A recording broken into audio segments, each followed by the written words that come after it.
जर गेल्या काही दिवसांपासून तुमच्या मनात एकच विचार वारंवार येत असेल, काही गोष्टी अचानक पुन्हा पुन्हा तुमच्या समोर येत असतील, एखादं अडकलेलं काम ज्याची आशा तुम्ही जवळपास सोडून दिली होती, ते अचानक पुढे सरकण्याची चिन्ह दिसत असतील, तर आजचा हा संदेश शेवटपर्यंत नक्की ऐका.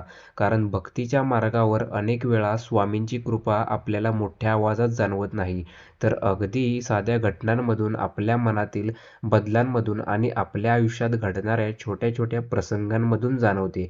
पुढचे 7 दिवस तुमच्यासाठी कोणताही चमत्कार घडेल अशी हमी देणं योग्य नाही. पण तुमच्या आयुष्यात घडणाऱ्या काही गोष्टींकडे तुम्ही नव्या दृष्टीने पाहिलं तर कदाचित तुम्हाला स्वतःच्या मनात एक वेगळाच आधार जाणवेल. म्हणून आज सांगितलेले हे 3 संकेत फक्त ऐकू नका, तर पुढचे 7 दिवस शांतपणे स्वतःच्या आयुष्याकडे पहा आणि कोणत्या गोष्टी तुमच्याशी जुळतात हे ते लक्षात घ्या. स्वामी समर्थांच्या भक्तीमध्ये एक गोष्ट वारंवार सांगितली जाते, ती म्हणजे संकटाच्या काळात माणसाने स्वतःला पूर्णपणे एकटं समजू नये.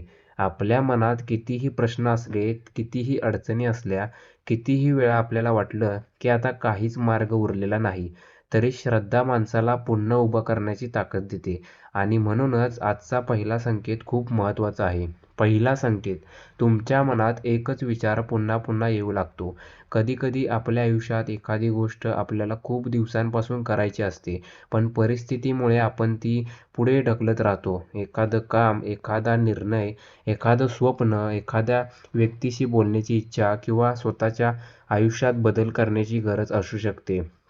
आज आपण दिवसभर इतर कामांमध्ये व्यस्त असतो, पण अचानक शांत बसलो की तोच विचार पुन्हा पुन्हा मनात येतो. दुसऱ्या दिवशीही तोच विचार येतो.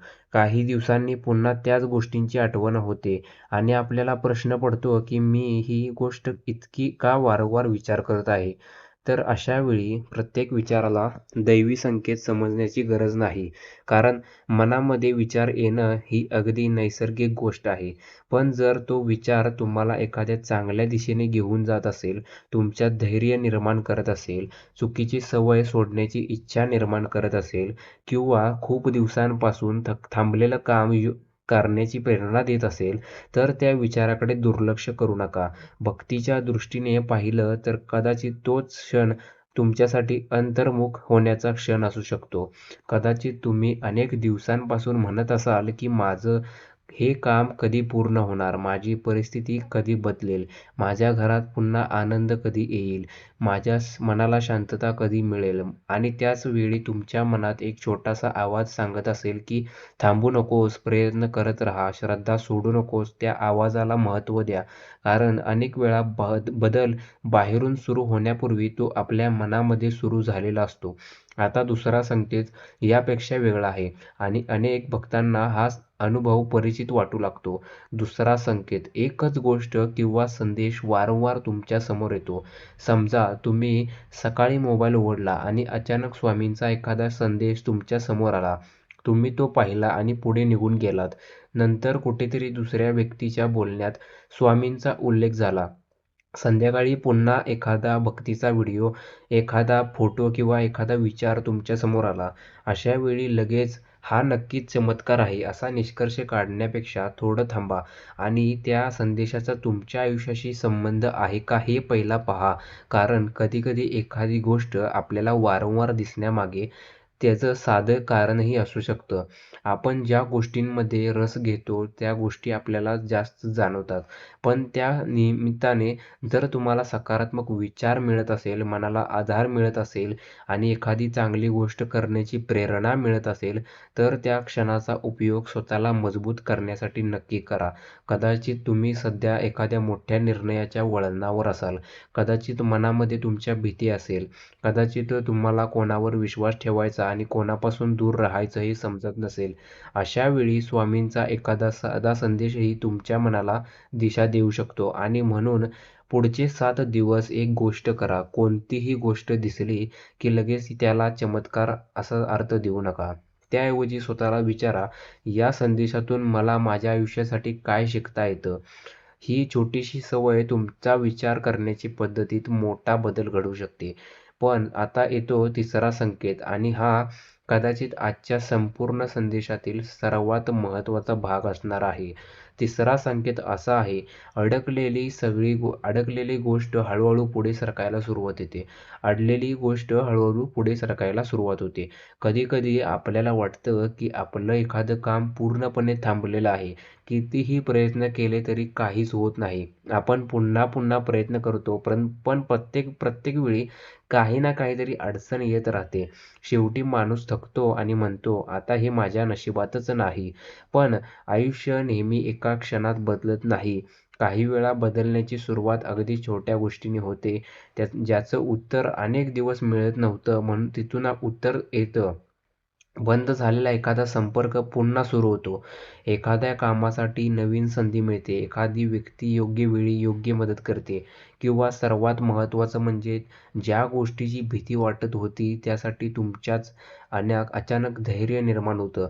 हीच गोष्ट लक्षात घ्या. कारण प्रत्येक वेळी स्वामींची कृपा म्हणजे बाहेरून अचानक एखादी मोठी घटना घडणं असं नाही. कधी-कधी परिस्थिती तशीच असते. आपण प आपण परिस्थितीला सामोरं जाण्यासाठी बदलतो आणि तो बदलही खूप मोठा आहे. म्हणून जर पुढच्या 7 दिवसात तुमच्यासमोर एखादं अडलेलं काम थोडं का होईना पुढे सरकलं, तर त्याची किंमत ओळखा. लगेच मोठ्या अपेक्षा ठेवू नका. त्या छोट्या प्रगतीबद्दल कृतज्ञ राहा आणि पुढचा प्रयत्न करा. कारण श्रद्धा म्हणजे फक्त स्वामी माझ्यासाठी सगळं करतील असं म्हणणं नाही. श्रद्धा म्हणजे स्वामी माझ्यासोबत आहेत म्हणून मी माझं कर्तव्य करत राहीन असा विश्वास आहे. आता तुम्ही स्वतःला एक प्रश्न विचारा, गेल्या काही दिवसात तुमच्या आयुष्यात या 3 पैकी कोणती गोष्ट घडली आहे का? तुमच्या मनात एखादा विचार वारंवार येतोय का? एखादा संदेश, एखादी गोष्ट आणि एखादा विचार पुन्हा पुन्हा तुमच्यासमोर येतोय का? किंवा तुम्ही जवळ सोडून दिलेलं एखादं काम पुन्हा थोडं पुढे सरकायला लागलंय का? जर यापैकी काहीही तुमच्या आयुष्यात घडत असेल तर घाबरू नका आणि ती अपेक्षाही ठेवू नका. फक्त शांत राहा, स्वामींचं स्मरण करा आणि स्वतःचे प्रयत्न हे सुरू ठेवा. कारण अनेक वेळा आपल्याला उत्तर हवं असतं, पण उत्तर मिळण्याआधी आपली परीक्षा असते. आपण किती संयम ठेवतो, किती श्रद्धा ठेवतो आणि अडचणी आल्या तरी किती प्रयत्न करत राहतो, हेच महत्त्वाचं असतं. कदाचित आज हा संदेश ऐकताना तुमच्या मनात एखादी व्यक्ती आली असेल, कदाचित एखादं काम आठवलं असेल, कदाचित एखादं स्वप्न आठवलं असेल, जे तुम्ही परिस्थितीमुळे बाजूला ठेवलं आहे. जर ते स्वप्न योग्य असेल आणि त्यासाठी प्रामाणिक प्रयत्न करण्याची तुमची तयारी असेल, तर आजपासून पुन्हा एक छोटं पाऊल टाका. स्वामी समर्थांच्या चरणी प्रार्थना करा, पण त्याचबरोबर स्वतःची जबाबदारीही स्वीकारा आणि भक्ती आपल्याला शक्ती देते आणि प्रयत्न त्या शक्तीला दिशा देतात. आणि म्हणून पुढचे 7 दिवस तुमच्यासाठी एक छोटीशी साधना ठेवा. सकाळी काही क्षण शांत बसा, स्वामींचं स्मरण करा आणि मनात एकच विचार ठेवा, माझ्यासाठी जे योग्य आहे त्या मार्गावर चालण्याची बुद्धी आणि शक्ती मला मिळू दे. त्यानंतर दिवसभरात तुमचं कर्तव्य प्रामाणिकपणे करा. कोणताही चमत्कार जबरदस्तीने शोधू नका. प्रत्येक छोट्या चांगल्या बदलाची कदर करा. कदाचित या 7 दिवसात तुम्हाला एखादी नवीन संधी मिळेल. कदाचित या 7 दिवसात एखादं काम पुढे सरकेल.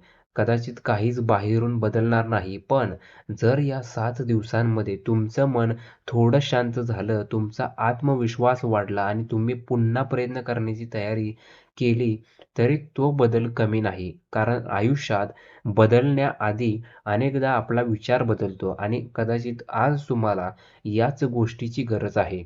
तुम्ही कितीही अडचणीत असाल, परिस्थिती कितीही कठीण असली, तरी स्वतःला एकटं समजू नका. तुमच्या श्रद्धेला जपा, तुमच्या प्रयत्नांना जपा आणि तुमच्या मनातील चांगुलपणा जपा. स्वामी समर्थांचं स्मरण करत राहा आणि पुढे चला.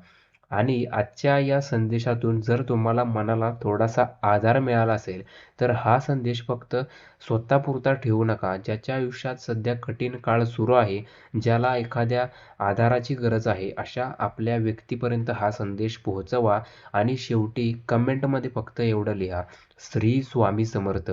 कदाचित तुमची इच्छा ही छोटीशी श्रद्धा दुसऱ्या एखाद्या भक्ताच्या मनालाही आधार देईल. श्री स्वामी समर्थ.